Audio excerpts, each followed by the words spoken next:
We turn this morning to 2 Corinthians chapter 8, verse 16 to 24. My thoughts went in preparation to a story that one of my best friends tells. He recounted a conversation that he once had with a lady in his congregation. She had previously been in a very large church somewhere else in the country. She was now in quite a small church, not perhaps dissimilar to ours here. And she said to my friend, you know, when I went to the other church, when the pastor preached, sometimes it seemed as though I was in heaven itself. And then she added, I've never felt like that here. But, she finally said, but my life has been changed.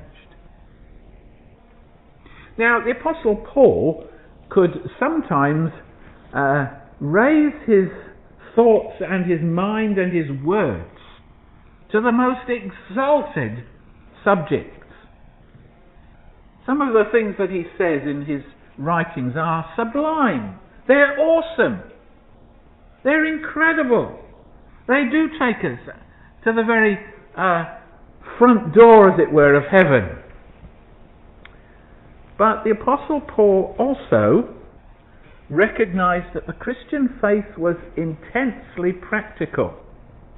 It's all very well knocking on heaven's doors, but we have to live as consistent Christians in the here and the now. So the Apostle Paul could sometimes come down to the point at which he deals with the nitty-gritty. And he does that here. If you hang on a week or two longer, when we get to chapter 12, he will recount one of the most amazing experiences that anyone could ever experience. But here, he's dealing with some very down-to-earth, nitty-gritty matters. And we need to learn from both. Now, Paul recognizes here that the Christian church and its leaders in particular are always in danger of being accused or themselves actually taking part in conduct that is abusive. The world is full of stories in which either on the grounds of sex or money or power, one individual or group of people has abused others. Every so often on a Sunday morning, before the service starts, I will pop onto the computer in the office to see whether there is something in the news that needs to be brought to the attention, especially of our prayers. Now this morning, I went online, and the story of FIFA continues.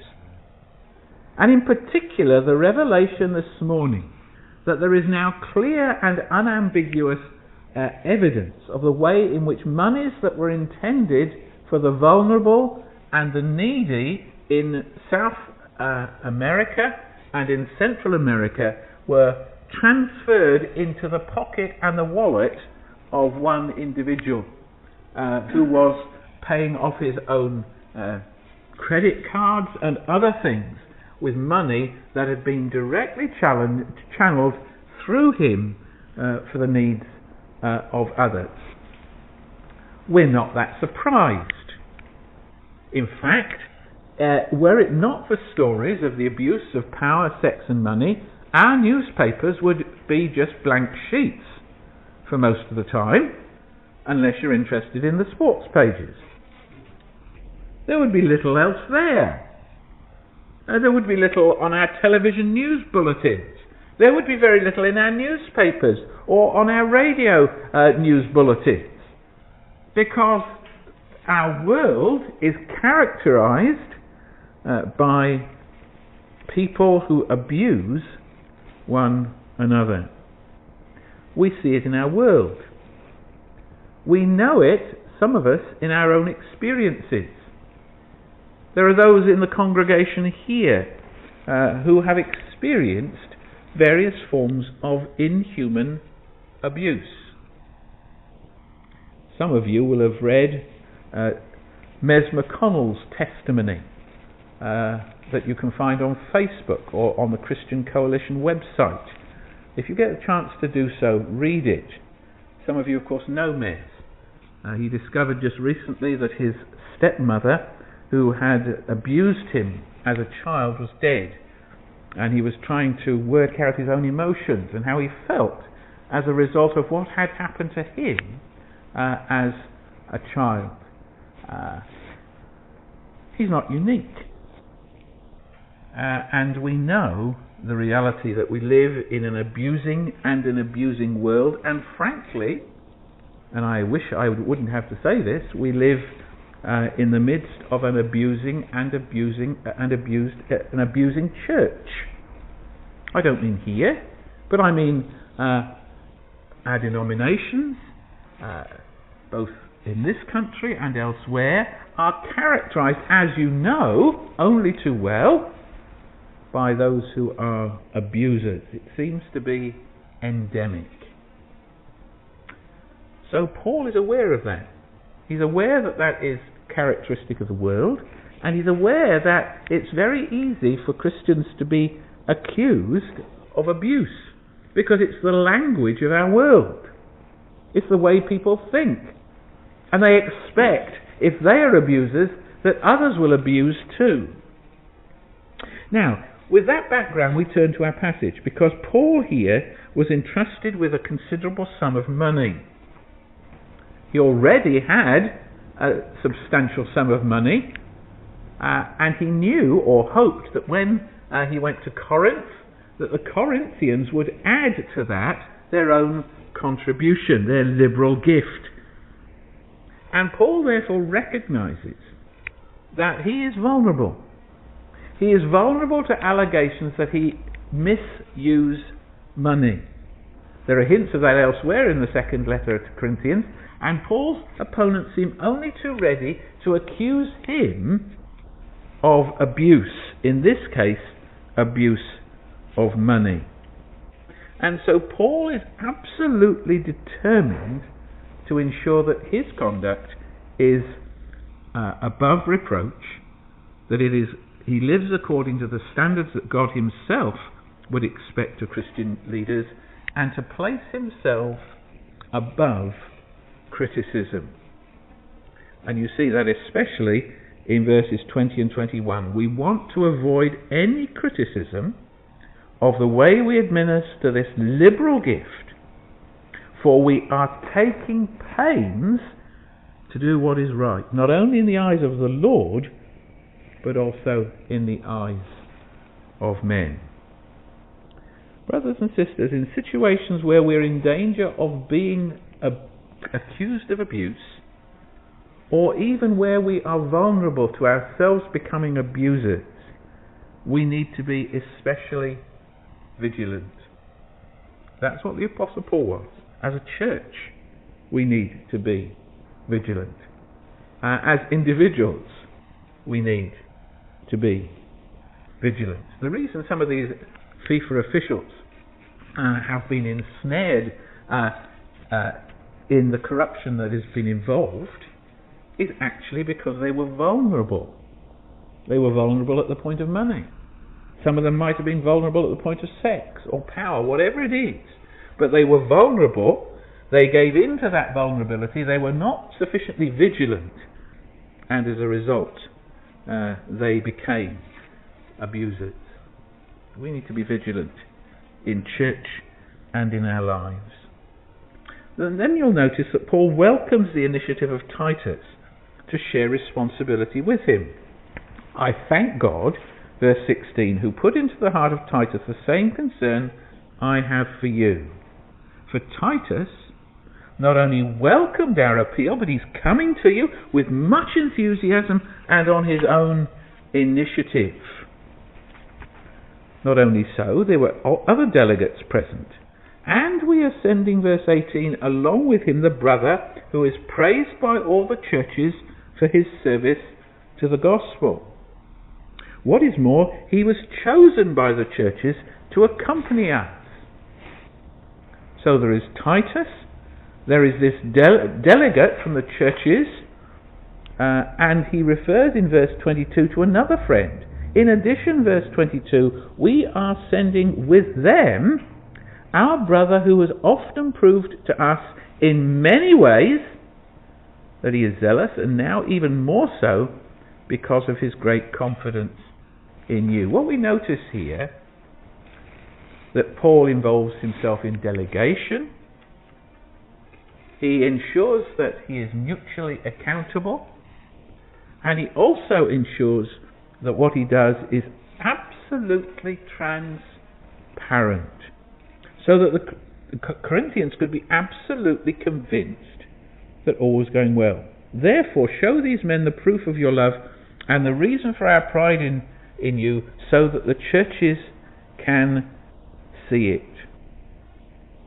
Simply then, Christian communities and individuals, especially those in leadership, must be alert to the possibility of defamation, and perhaps more seriously, that they themselves become abusers. One of the problems of congregational churches, of which we are some of course, is that one leader who has ambitions for leadership can seek to manipulate a fairly small group of people so that he's a big fish in a small pond, or she is a big fish in a small pond. And that's one of the dangers of the way our churches are set up. Equally, of course, denominations can then tend to aggregate to the top of the denomination those who themselves are ambitious for power and for money. And they can then be abusers themselves. We need to be alert to that danger, and especially alert to it in ourselves. I sometimes think that the reason my friend I mentioned a few minutes ago ended up as a bishop and I ended up as a pastor of a small church in the back streets of Southend is actually it would go to my head if I was in a position like him. I'm not sure I'd be able to handle it. I think power might go to my head, and I'm being honest about that. And we need to be sensitive to the dangers of our own vulnerability, and corporately need to ensure that our minds and our practices are such that we are beyond reproach. Now, I said at the beginning that this is hardly getting to heaven's doors. You won't go away this morning from church with that warm and fuzzy feeling that you sometimes do when we've sung some great hymns and on those very few occasions I've preached a corker. But these things are vitally important. Our Christianity is to be lived out. It's not simply what we believe. It's not simply nice and fuzzy feelings. Exalted words, exalted feelings are worthless if they're not accompanied by lives that have submitted themselves to the expectations of the life of Christ among his people. And sometimes those expectations, those requirements are very basic, very simple, but how easy it is for us to ignore and not hear what is said. So may God give us ears to hear as we reflect upon these words that the Apostle Paul wrote. They were written 2,000 years ago. They remain profoundly relevant in today's world, in today's church, and quite probably in your heart and mine. Let's pray together.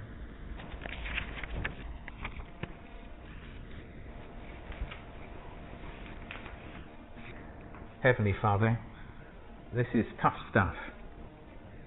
It's not the sort of medicine we want to take.